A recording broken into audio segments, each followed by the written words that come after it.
پہلی بات تو آپ کو یہ بتانا چاہتا ہوں کہ ہمارے چچا داد بھائی اکثر بیٹھ کر یہاں آتے رہتے تھے۔ مولانا ارشاد احمد صاحب رحمۃ اللہ علیہ کے بڑے لڑکے اور ہمارے بہت گہرے دوست۔ میری زندگی میں کبھی اتنا غمگین نہیں ہوا جتنا بھائی صاحب کے انتقال پر۔ اچانک ان کا انتقال ہوا۔ ہم بامبے سے دلی لے جا رہے تھے اور فلائٹ میں ان کا انتقال ہو گیا۔ آپ کو اس لیے کہہ رہے ہیں کہ جو لوگ بھی سنیں ان کے لیے دعائیں مغفرت کریں، اللہ تعالیٰ ان کی مغفرت فرمائے۔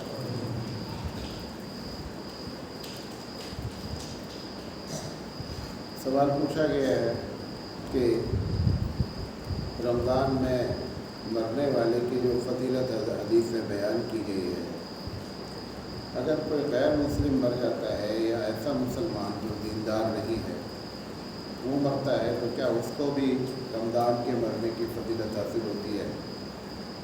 یہ بہت ہی ٹپیکل سوال ہے۔ دارالعلوم دیوبند کا، میں اپنی کوئی رائے اس میں نہیں نقل کر رہا ہوں، دارالعلوم دیوبند کا جو فتویٰ ہے کہ اگر رمضان کے مہینے میں غیر مسلم کا بھی انتقال ہوتا ہے تو رمضان بھر اس کے اوپر عذاب نہیں ہوتا۔ جس رمضان کو آپ ہوا میں اڑا رہے ہیں اس کی اتنی بڑی فضیلت ہے۔ اور آگے لکھا ہوا ہے فتوے میں کہ اہل سنت والجماعت کا اس بات پر عقیدہ ہے کہ جب اگلے سال رمضان آتا ہے تو پھر اس کے اوپر سے عذاب ہٹا دیا جاتا ہے، حتیٰ کہ جب تک قیامت قائم نہیں ہوگی جتنے بھی رمضان آئیں گے، اگر اس کا رمضان میں انتقال ہوا ہوگا تو ہر رمضان زندگی جتنے بھی آئیں گے ہر رمضان میں اس کے اوپر سے عذاب ہٹا دیا جاتا ہے۔ یہ کافر کو فضیلت حاصل ہے۔ کس کو؟ کافر۔ پھر دوسرا لکھا ہوا ہے کہ اگر کوئی مسلمان ہے اور وہ دیندار نہیں ہے، اگر وہ اس کا انتقال ہوتا ہے تو ہے کہ ہلکا سا اس سے سوال جواب ہوتا ہے اور اس کے بعد ہلکا عذاب ہوتا ہے، پھر قیامت تک کے لیے اس کے اوپر سے عذاب ہٹا دیا جاتا ہے، جو مسلمان ہے اور غیر دیندار ہے۔ پھر تیسرا جو مسلمان ہے اور واقعی میں دیندار ہے، اس کے بارے میں مولانا تھانوی رحمۃ اللہ علیہ فرماتے ہیں کہ نہ تو اس دنیا میں اس سے حساب کتاب ہوتا ہے اور نہ آخرت میں اس سے حساب کتاب ہوتا ہے۔ یہ ان لوگوں میں شامل ہے کہ جو بغیر حساب کتاب جنت میں جائیں گے۔ واللہ اعلم بالصواب، اس میں اختلاف بھی کیا ہے لوگوں نے، لیکن مولانا تھانوی رحمۃ اللہ علیہ نے ایک حدیث نقل کی ہے کہ اللہ کے بارے میں آپ جتنا اچھا گمان رکھیں گے اتنا رب الجلال آپ کے بارے میں اچھا فیصلہ فرمائے گا۔ تو جب حدیث مطلق ہے، اس میں کوئی قید نہیں ہے کہ رمضان میں حساب نہیں ہوگا، رمضان بعد نہیں ہوگا، جنت میں نہیں ہوگا، تو مولانا تھانوی رحمۃ اللہ نے فرمایا کہ آپ اس کے اچھا گمان رکھیں، اور اللہ تعالیٰ کی ذات سے ہے کہ اس کی رحمت سب پر غالب ہے، لہذا وہ رمضان میں مرنے والے کی یہ فضیلت بیان کرتا ہے۔ یہ آپ کو اس لیے بھی بتانا چاہتا ہوں کہ اگر ابھی بھی اس کی اہمیت کو نہیں سمجھا ہے تو اتنی بڑی یہ فضیلت کا حامل ہے۔ اس ابھی بھی 18-19 رمضان باقی ہے، ہم اس کی قدر کر لیں۔ یہ بہت نصیب والوں کو ملتا ہے، اور اگر اللہ کے رسول جیسی شخصیت جس کے سارے گناہ معاف، جس کی فضیلت اہل سنت والجماعت کے نزدیک جنت کا اعلیٰ درجہ جس کے لیے متعین ہے، وہ 2 مہینے پہلے دعا کرتا ہے کہ اللہ تعالیٰ اتنی زندگی دے دیجیے گا کہ مجھے رمضان نصیب ہو جائے۔ وہ ذات جو اتنا انتظار رمضان کا کرتی ہو، آپ کو بغیر مانگے ملا ہے، ہم کو بغیر مانگے ملا ہے، ہم کو اس کی قدر کرنی چاہیے۔ پوچھا گیا ہے کہ آج کل بہت سے لوگ رمضان میں عمرہ کرنے جاتے ہیں، تو کیا رمضان میں عمرہ کی کوئی خاص فضیلت ہے؟ جی، رمضان میں عمرے کی فضیلت جو ہے وہ الگ ہے اور بہت زیادہ فضیلت بیان کی گئی ہے۔ پوچھا ہے کہ احرام پہننے سے پہلے اگر کپڑے میں خوشبو لگا لی گئی تو کیا احرام